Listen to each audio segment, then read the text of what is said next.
Berat terencana Mario Dandi Satrio menyampaikan nota pembelaan dalam sidang lanjutan di Pengadilan Negeri Jakarta Selatan. Mario menangis saat meminta maaf kepada keluarganya.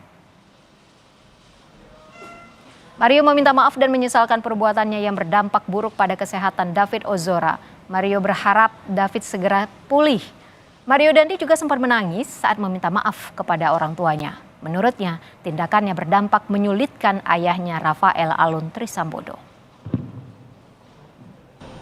Saya mengucapkan permohonan maaf saya kepada kedua orang tua saya, khususnya kepada ayah saya yang oleh karena tindakan saya berdampak kepada hal-hal yang justru menyulitkan ayah saya. Terlebih kepada ibu saya yang secara nyata mendapatkan dampak kepahitan dari perbuatan saya.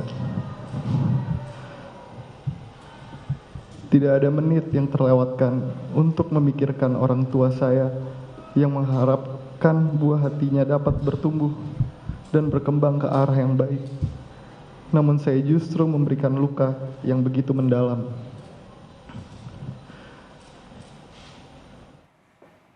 Dalam sidang, Mario Dandi mengaku terkejut dengan besarnya jumlah restitusi yang disampaikan jaksa penuntut umum sebelumnya. Mario menyatakan bersedia membayar restitusi sesuai kemampuan dan kondisinya yang tak punya harta dan penghasilan saat ini. Sebelumnya, jaksa penuntut umum menuntut Mario Dandi penjara 12 tahun dan membayar restitusi atau ganti rugi terhadap David Ozora sebesar 120 miliar rupiah. Bila tak mampu membayar, jaksa menuntut pidana tambahan 7 tahun penjara.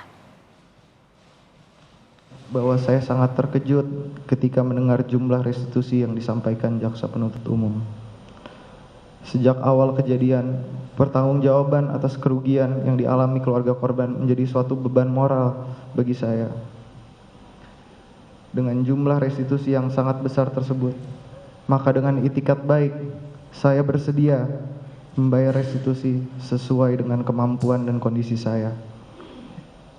Yang mana saat ini saya sedang menjalani hukuman pidana, belum mempunyai penghasilan, dan tidak memiliki harta apapun.